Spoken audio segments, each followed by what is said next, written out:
Local programming on KRWG made possible in part by viewers like you. Thank you.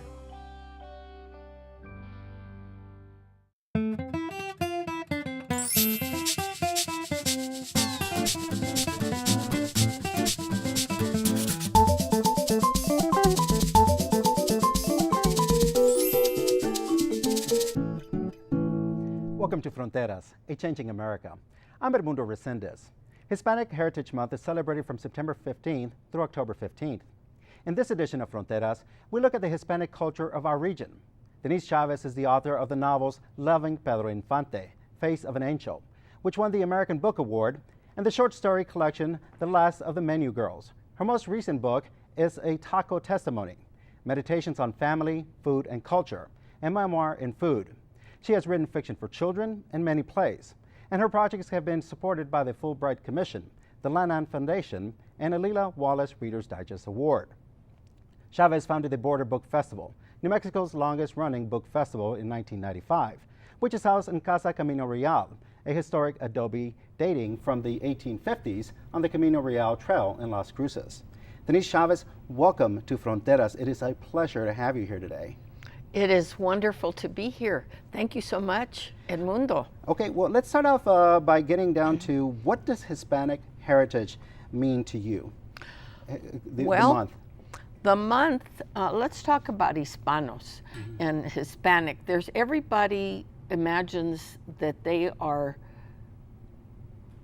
have a moniker. And whether you're Chicano, Latino, Hispanic, whatever, let's not deal with that right now. We're all one people, one global family. So I don't want to get into any argument about that. I think it's important to remember that we all come from the same basic roots. We're all headed toward the same place.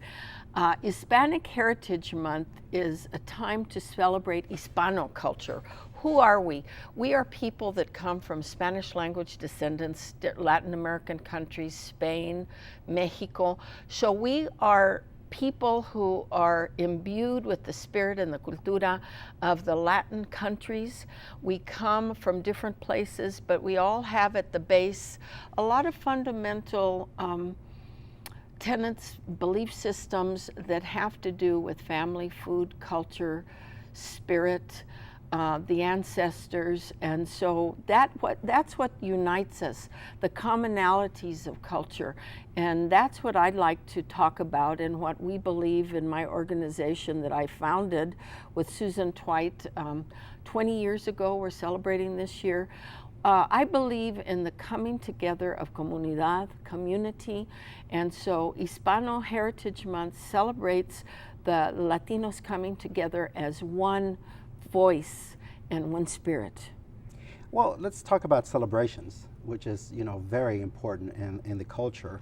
What celebrations do Latinos observe that are important to the Latino community? Every day is a celebration. Waking up in the morning and having your breakfast and going to bed at night. But most recently, we have many wonderful celebrations, and I'm talking about Mexican-American culture, Chicano-Latino culture here in the Mesilla Valley and in New Mexico and Texas, our borderland. We just recently celebrated 16 de septiembre, major Mexican Independence Day. Prior to that, Cinco de Mayo. And upcoming, one of our most beautiful celebrations is Dia de Muertos. It's correctly said Dia instead Dia de los Muertos. People don't understand that the subtleties of Spanish are so unique and beautiful. It's really Day of all of the dead, not just particular people. So Dia de Muertos is coming up November the 2nd, and I'm glad to see that has grown into a beautiful celebration of the ancestors here on La Frontera in our borderland corridor. We also have coming up Christmas, La Navidad, which is the birth of Christ, and all the wonderful attendant ceremonies and celebrations like Las Posadas. When you go to the house and seek shelter, you have also Los Pastores, the miracle play. And we have here locally, we are so blessed to have the Feast of Our Lady of Guadalupe at Tortugas Pueblo, which I say is one of the most beautiful celebrations in this entire part of the world. If you haven't been there to see the Piro Manso tribe, celebrate Our Lady of Guadalupe and the 3 different dance groups, and to eat the communal meal, because all pueblos have a communal meal. To go there and eat those albóndigas sagradas, those sacred meatballs that are so good. The food is delicious, and there's that embracing quality that the pueblo has and brings you in. That is an incredible feast, and that's one of our local things that is so beautiful. As you mentioned, you know, Christmas and Our Lady of Guadalupe, what role does religion play in the community? Well, I like to think of spirituality. Okay. The word probably is more embracing than religion. Religion has its connotations, although, of course, I grew up Catholic, but I also have I always have my rosario. I also have Jewish Sephardita roots in Chihuahua, so I'm Jewish. And my husband, Daniel Zelinsky, photographer, and I are Buddhists in our thinking. So in that way, I'm a pan-spiritual person as well, too. Spirituality is the everyday life of any Hispano. Whether you wake up in the morning and you salute the sun, you look at the stars, it's imbued in the spirit of the people. We are people. We're desert people. We're people of crops and of nature and of the environment, and we take note of everything. So looking up at the stars, thanking God for the rain, and praying that we don't get rain like we do have now. But we're imbued with this everyday spirituality, but we have the sacred the leadership of Our Lady of Guadalupe, who represents the underdog, the Hispano who, well, first of all, she's a woman of color. She's an indígena, a native woman. So we Mexicanos, Latinos, Hispanos have this great blessing of being a mestizaje. We're a mixture of so many different things, and that's what makes us and the culture so vital, so precious, and so passionate. As you know, let's back up a little bit, because you brought up Dia de los Muertos. For people that you know, the Dia de Muertos, I should say, that are not familiar with that celebration, what is it? It is not anything scary. It is not about skulls and gruesome aspects. Death is with us every moment, every day. It's over here waiting for us. And the point that we have and we make with Dia de Muertos, that is a long cultural tradition, is going to the cemetery, cleaning the grave of our ancestors, taking representative foods, having altares, and celebrating the ancestors in a way that is profoundly spiritual. Because without my mother Delfina, my father Ernesto, I would not be sitting here. You would not be sitting here. We have a debt and a gratitude to all those people that have come before us, those echelons of Reséndez and Chávez and all those people from many different parts of the world that have come and combined in our spirits to make us who we are. So Dia de los Muertos is not a gruesome holiday. It is a beautiful, sacred recollection and rumination on the deepest part of our essence and being, which is that transcendence. We're here now, but we will be with our ancestors someday in the stars. Of course, you know, when it comes to Dia de Muertos, you know, the thing I always think about is the altars, and where people put pictures and, you know, they mementos, and even bring candy and sweets to that. Candy and food and plates of enchiladas. I felt really bad one year. My mother loves pig's feet, you know, what can I say? And so we did an altar for her, and I felt, "Ay, Mom, I'm sorry," but I put a can of pig's feet on the altar. She loved it. And there's many beautiful aspects of the altar. You want to follow the guideline of having the different levels. Then you have the elements, the four directions. You want to touch upon the elements: earth, wind, fire, water, all of those things. An altar is a representation, an embodiment of the spirit of the person that has passed. One year I did an altar to Chekhov, who's one of my favorite writers, and I had a huge map. I have been to Russia. I bought this huge Russian map, and I had a table with all of Chekhov's work with his chair right there. He was there sentadito in front of the map of Russia.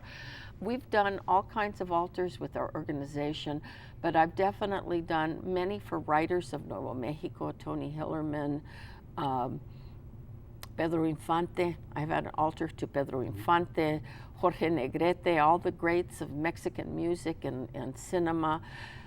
There's so many things to honor. When you go to Mesilla and the plaza there, it's beautiful to see the altars for Dia de Muertos too. And you'll see one to a little dog with this little chew bone or elder who's passed, and you'll see all those beautiful elements of their life, whether it's music, song, dance, a plate of enchiladas, their snacks, their shoes, all sorts of beautiful things. And as we move into that celebration, for those of us that are not Catholic or do not have that tradition, it's okay to make an altar because it is a Jewish bima. It's the same word, altar, bima, recollection. And at one point, my husband said to me, Denise, do you mind if we keep it to one Guadalupe per room? I said, no, mijo, I don't think so, because my house is full of every rinconcito, every little corner has an altar, and there's a lot of Guadalupes. So I said, no way, I can't promise you that, buddy. Well, what is being done as we talk about Dia de los Muertos and the celebration that takes place in Mesilla? And again, as that's grown and people are more familiar with it, there was even a controversy a while back when Disney tried to copyright and market that. What is being done so that these cultural celebrations remain a vital part of the community? Well, I think where things need to find their core and their center is within the family hearth.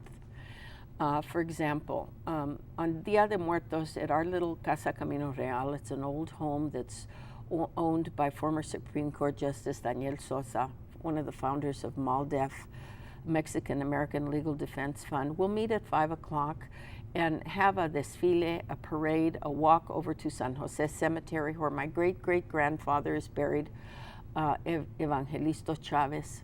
His grave is in the old part, which is called San Jose. The newer part is called St. Joseph's. So we'll go to the older part. We will sing, we'll have mariachis. Last year we had a wonderful trio, Trio Los Dos, except there were only Trio Los Dos. There were two of them, but they're not a trio. We'll have music, we'll go there, and we'll come back to our place, which is about 3 or 4 blocks away. We'll have pozole, we'll have Abuelita Chocolate, Café de la Olla, all those wonderful food elements. Food is so important. And then we'll have poetry and readings to the ancestors. So I do think that the preservation of culture has to be done within the family structure. I think that teachers in schools can elevate this. And then I think that organizations like ours who have a belief in the authentic, the real, the elements of culture that need to be preserved can further that. So it's an extension coming from familia to the community to community areas. So it's a crossroad of many things, but we can all further the extension of culture in our daily lives. Let's look at the history. And what did it mean to be Hispano, Latino, Mexicano in New Mexico 30 or 50 years ago? 30 years ago, let's see, I was 20, I'm 65 now. And I was in my early 20s. My mother was always preserving culture. She was a Mexicana from the Big Bend area, Mexican American. She wasn't a Chicana. And that term came into usage later. But she saw herself as a proud promoter of culture. And so my mother was teaching us what to believe, how to say things correctly in Spanish, always correcting us. She was a teacher. If you say, how do you spell Constitution? My mother would never give us answers. Constitution. She was always making us work to find words, to find culture, to find a way of doing things.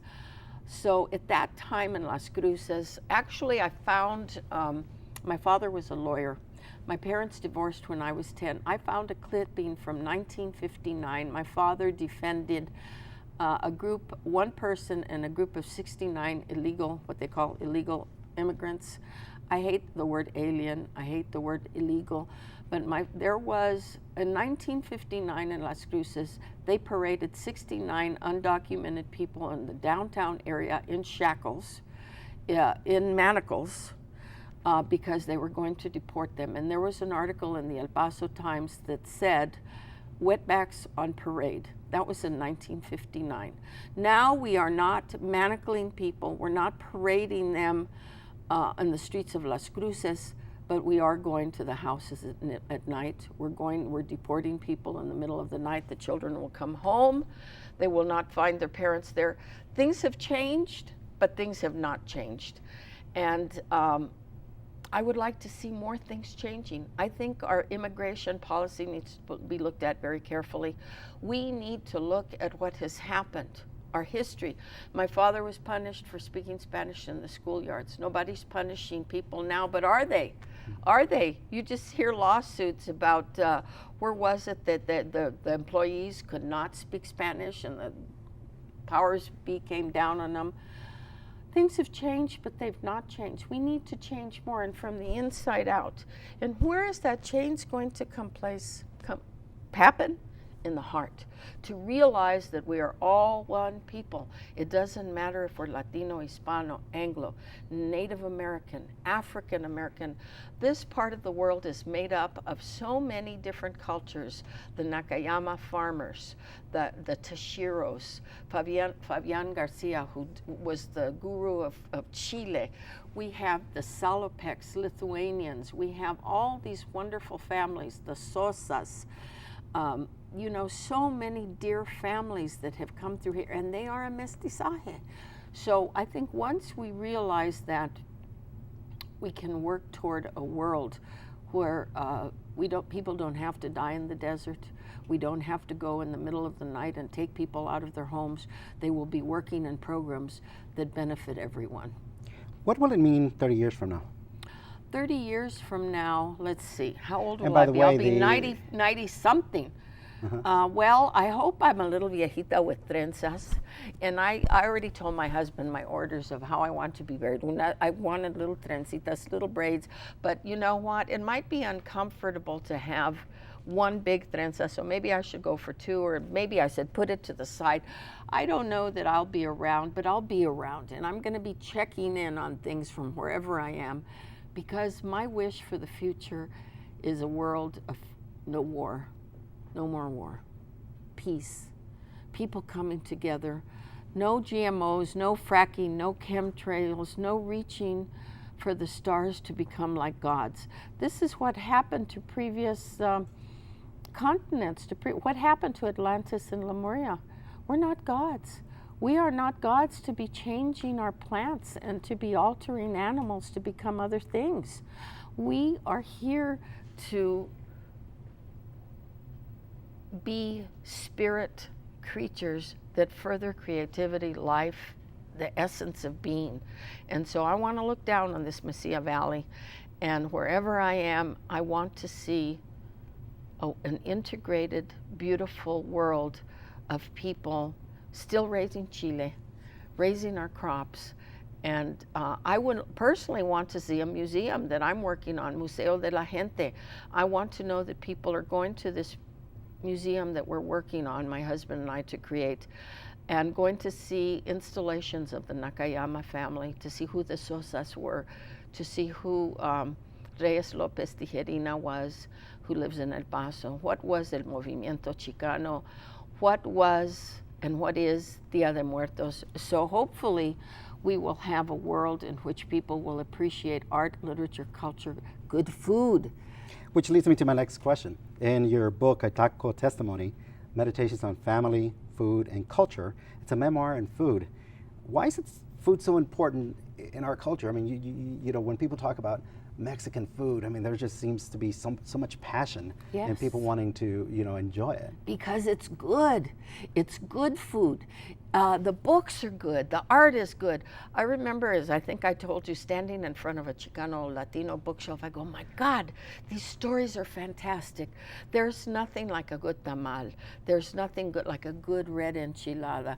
There's nothing like atole, un chocolate de la abuelita when it's cold. The food is good, and it is our internal nourishment. We are spirits, but we're also bodies, and we need that nourishment. We need to go on. And I think that when you've had a mole, you know what heaven is. And I think of Borges' quote too, and I'm paraphrasing it a little bit, but it goes as follows. I always imagine paradise as a kind of a library. And that's what I want to be, in a library full of books, with a little buñuelo on the side, un cafecito, to go into a little salita and have a good red enchilada con un huevito, and to know that that food is sacred. Mother corn, there's nothing like chacales. There's nothing like a good menudo. And you talk, just talking about food, yes, I'm hungry. And so I'm very excited that this year for our 20th anniversary, we're celebrating the Corn Mother, and we're having a fiesta, corn fiesta. It's very exciting. You have an upcoming book. Yes. You want to tell us about it? Yes, my book is called The King and Queen of Comezon. A comezon is literally an itch in Spanish. So it's the King and Queen of Itch. It's set in Comezon, Itch, New Mexico, set between holidays, celebrations, Cinco de Mayo and 16 de Septiembre. I always wanted to write something in those very 4 hot months of celebration and passion. And this is set on the plaza of Comezon, New Mexico, a little town in the hinterlands between Texas and New Mexico. And there is a family, the Olivares family, Arnulfo Olivares, his wife Emilia, their daughter who is disabled, Juliana, and their other daughter. There's 2 daughters, the parents who are older, and it is a look about the borderland world. Comezon also means a longing that you can never satisfy, that long-standing desire that will never be fulfilled. So we have the Comezon de la Vida, that love that never happened, the fact you never played the guitar, you never were a flamenco dancer. What would be my Comezon? I don't know, but maybe traveling more, because I'm a home girl. It's hard for me to leave home. I may never get to Machu Picchu, but I'm going to try to get to China next year. Here's the thing, we all have a Comezon. So in this little world of longing of Comezon, New Mexico, you have all these people with a sense of longing and need and fulfillment. And it's, in a way, my praise to the world that I love and I live in. Another theme that I explore very deeply is, what does it mean to be a good man in an evil time? We live in a very evil time, but there are great and good men, and the tide is turning. There is goodness. Goodness abounds if you just open that door. And so the Comezon is the world of the Mil Recuerdos Lounge, the Thousand Memories Lounge, where everybody gathers to look at the past and look at themselves. And then they walk on the plaza and they see the fiesta. It's the fiesta of life. So in a way, my book is about scratching, itching, longing, and knowing that, yes, you are in the middle of life. What changes have you seen in the Latino literary movement in the 20 years that you've been doing the Border Book Festival? Well, and not only in my career as well, I think there were more Latino books when I was coming out of the chute in the 60s, well, not 60s so much, 70s, 80s. I see that it's the changing business of books. There are not so many Latino writers being published now, and you have a strangled hold of the New York publishers. They don't want to publish your books unless you've sold a lot of books. You have a few Latino authors that are being published all the time, Luis Urrea, Sandra Cisneros, Juno Diaz. They're all great writers, but there's so many more writers that need to come out. What I'd like to see is more Latino publishers, more Latino editors. Hollywood don't get it. New York City don't get it. And if you work with a major publishing company like I had, you go into those offices and the staff are 25 years old and they come from Minnesota and New Jersey. There are no Latino editors. So I think we need a revolution in Latino publishing, but still, We will not be vanquished because there is incredible literature out there. You, I know, Edmundo, are a writer, and I've had the great fortune of reading and hearing your work. I congratulate you because you are a strong, potent voice. And so to anybody that's out there, I say, síguele, keep going at it, because we have so much talent and so much energy. So I'd like to see a publishing company in Las Cruces that not only does Latino Hispano books, but also multicultural books. Let's get on it, somebody. There's no publishing companies here in Las Cruces, other than little small organizations. Now, as far as the King and Queen of Comezon, I've chosen to go with a small university press, but an excellent press. The University of Oklahoma. Why? Because they're global. They published the Pulitzer Prize winning author from China. They're global. We need to think global. I want to get that book out there to Latin America. I want to get it to Spain. I want to get it to Mexico. So this is the challenge for everybody. We're moving into another era. Denise Chavez, it's been a pleasure to have you here, and really thank you for the work that you do. Denise Chavez is the author of the book Love and Pedro Infante, Face of an Angel. Also the book The Last of the Menu Girls, and of course a taco testimony, Meditations on Family, Food, and Culture. And we would like to thank you. If you'd like to learn more about this, about your works, go to borderfestival.org, or is it .com? It's www.borderbookfestival.org/BBF/. Well, thank you very much for coming in, Denise. We look forward to hearing from you some more. And thank you for tuning in to Fronteras, A Changing America.